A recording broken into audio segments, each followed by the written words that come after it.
I don't know what I'm going to say. I'm just going to talk and see what comes out. How do you become a moral person? Well, look at it this way. You are what you consume. If you eat healthy food, you'll have a healthy body. So if you consume healthy material, you know, the things that you read, the TV shows that you watch, the music that you listen to, you'll have a healthy mind.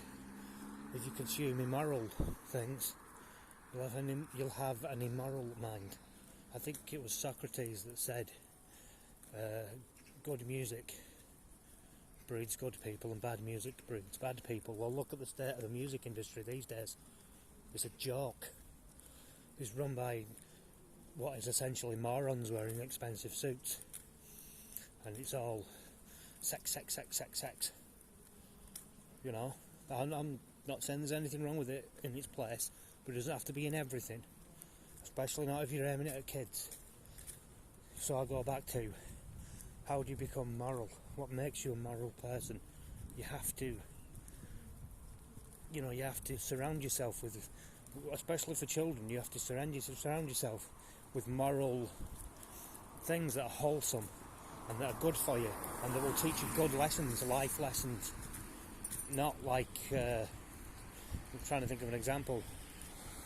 Oh, well, we don't like what you said, so you have to lose your livelihood and you have to be shunned from society. And all you've said is something that was just a normal thing to say before 5 minutes ago.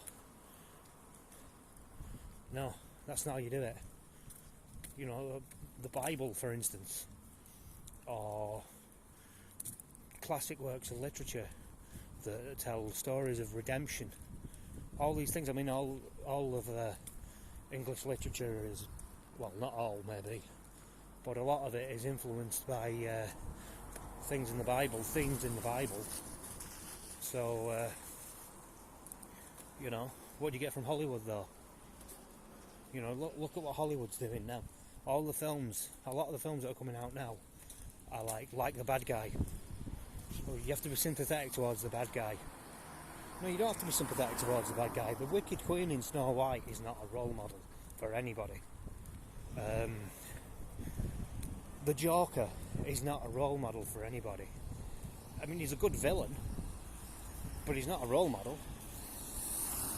Things like that. This is what nobody seems to be thinking about.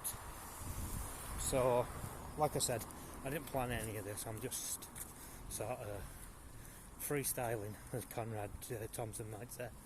You know what I mean. Doesn't matter. Anyway, kind of losing my thread. I don't like talking on camera when there's people around looking at me. Part of the reason why I'm doing this is I'm trying to get used to talking on camera. It feels very unnatural to me.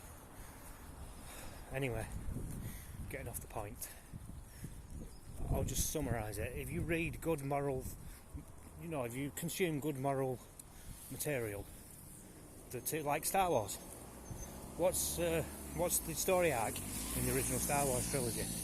It was the redemption of Darth Vader.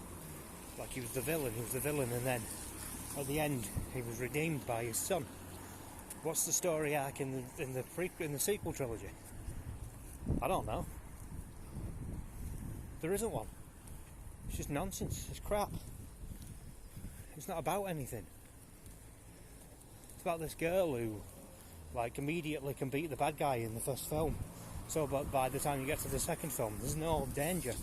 She's already beaten him. What's she going to do now? Beat him again? Oh, and there's a third one. What's she going to do now? Beat him a third time? I don't care. She's such a Mary Sue as well, Rey. There's no situation she can't get out of. She picks up a lightsaber and she's an expert in 5 seconds. Luke Skywalker was an expert in 5 seconds. He got his arm cut off in the second film. He had to go and, you know, go through the training and everything. She didn't go through any training. What training did she have? She could do it right away. It's nonsense. The future is female. The future is lame, more like. And I've got one leg longer than the other, so I can use lame as a pejorative, just in case anybody doesn't like it. Anyway, that'll do for now. Bye.